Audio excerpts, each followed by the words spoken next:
If you really want to make a career out of your writing, if you really want to get published, or even if you can't stand the idea of going your whole life without finishing your novel, then you need to be more strategic. Let's talk about how following the steps I'm going to teach you will make it way easier to finish your first draft in the next 12 months. Hey, I'm Megan, a professional writer, editor, and writing coach. Novels are difficult to finish because they are complex and they are long.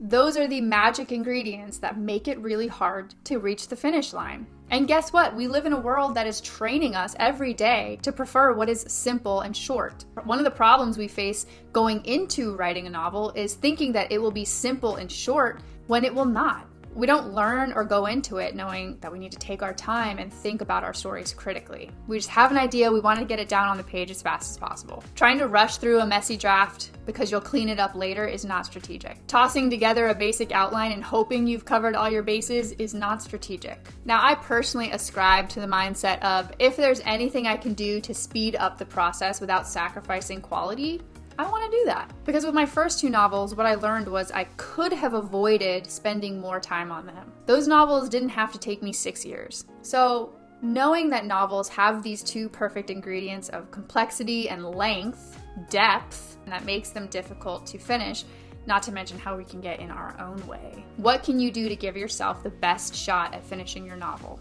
So let's talk about some real strategy that you can use. First, you have to think critically about your story.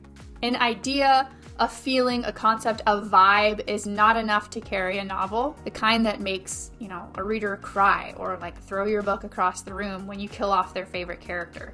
You need steps to take to turn your idea, your vibe, your feeling, your scenes into a complete novel and one that's not going to have you lost in revisions, threatening to set your manuscript on fire and hating your life. So I teach these steps in my free masterclass. You are more than welcome to register for that.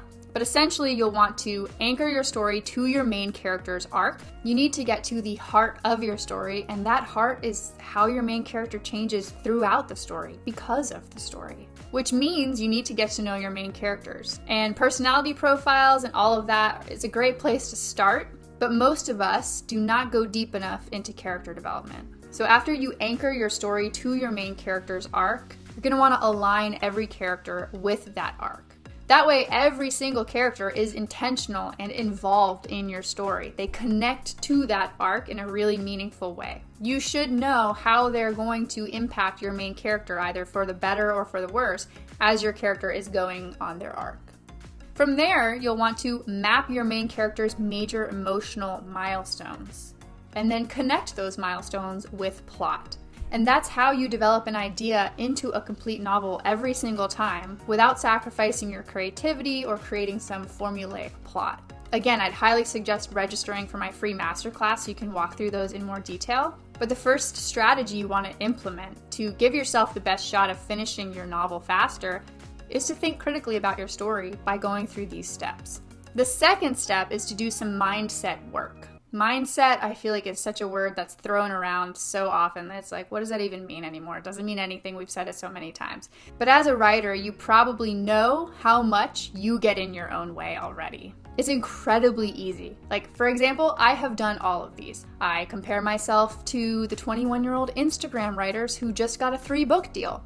I reread my last chapter and think, wow, what was even going on when I wrote that? I look at how much I still have to do, still have to write or revise, and I get overwhelmed. I tell myself it's impossible. I let other priorities steal away my writing time. And not even priorities, sometimes it's just distractions. I tell myself I can't keep writing until this chapter is perfect. I've done all of these things, and I know you've done at least one or two.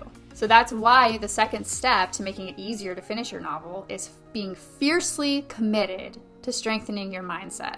You've got to take stock of your thoughts. Every feeling stems from a thought. So if you're feeling discouraged about how much you have left to write, it's probably because you had a thought like, man, I am never going to get through this draft.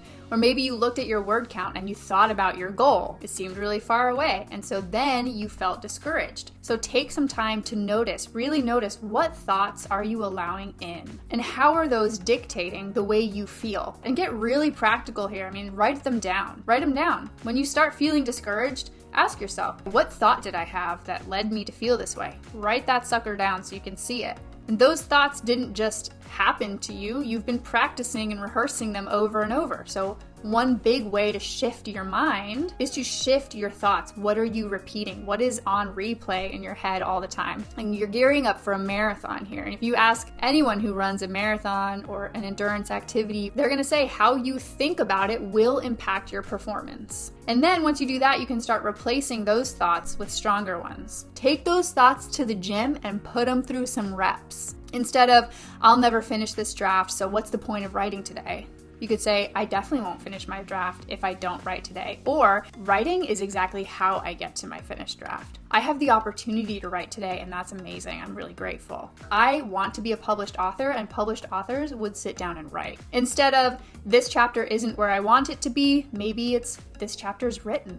And it wasn't written before. I can polish it later. It might feel a little uncomfortable, a little bit phony at first, but trust me, over time, you will see a huge difference. I know I've seen that in my life, and I've seen both sides of it with the writers I work with. The side of like, yes, I'm fiercely committed to that, and the side of those thoughts are just getting me down. And one side is finishing novels faster, and one side's not. And it's not any shame to either side. It's just, you've got to practice it. It takes discipline. It's hard when you're not used to doing that.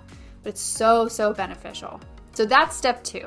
And then step 3 is organize your writing process by treating your novel like a project. First, if we're managing a project, we need to know a few things. Number 1 is, what is the scope of this project? Is this a huge fantasy novel with a number of subplots and 12 different main characters? Is it, a simple adventure story with one arc, 3 characters, and it's really straightforward? What's the scope of your story? How many words are you shooting for? How many chapters? What's in your outline? All of that. We need to figure that out. Then, what is the timeline? When do you want to finish your novel? I have talked to many, many, many writers, and I ask them, where do you want to be in the next 12 months? And almost without fail, they say, I want a first draft done. Now we follow up with those people in a year. Why is their draft not done? Because they didn't follow these steps. The key here is not to be idealistic, but to be realistic. So you want to audit your schedule and actually see, okay, how much time am I putting toward activities every day, and where can I fit in writing time? Do I find out that I'm actually spending 4 hours a day watching Netflix? Holy crap, I could use that time, at least half of it, for writing. Then you can assume that you might write an average of 350 to 750 words in an hour. And then you want to do the math to see how long it would take you to finish your novel based on your word count goal. And this is not to discourage you by how long it might take. It's to encourage you with a finish line. Again, we're running a marathon. We do not want that marathon to last forever. 26.2 miles is plenty. We don't need to be running forever. We're going to get exhausted and burnt out. We're going to be like, forget running. I'm throwing my shoes away and doing something else. So we need to know what the scope is, we need to know the timeline, and then we need to know what is the plan. This is huge. Not only when are you going to write week to week, but when it's difficult, when you don't feel like writing, when something gets in the way, then what's your plan? You need a plan for the writing, but you also need a backup plan so that when you're tired, busy, whatever it is, you're not backing out of the race. Number 4, so we've got our scope, timeline, plan, backup plan. Now we need to ask, who are our stakeholders? This one is wildly, wildly underused. Every project has stakeholders. They have stakes in the project. They care about whether it gets done. This has to be someone who understands the importance of what you're doing and why, and who will ask you, how's it going, regularly. And then be disappointed when you tell them it's not going well.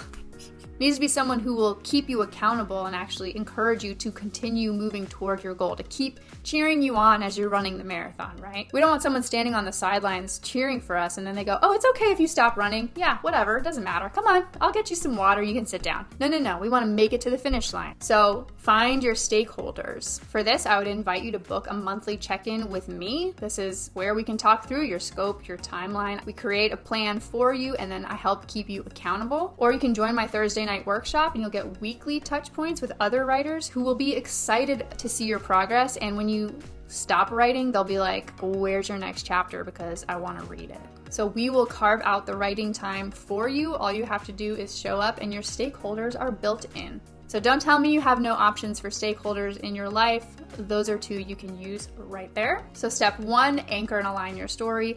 Map and connect your plot. Step 2, be fiercely committed to strengthening your mindset. And step 3 is organize your writing process to treat your novel like a project. finding the scope, the timeline, making a plan, and figuring out who your stakeholders are. So write all of this down and reference it regularly, all right? Otherwise, that's what I have for you today. As always, it was so good to see you, and I will chat with you soon. Take care.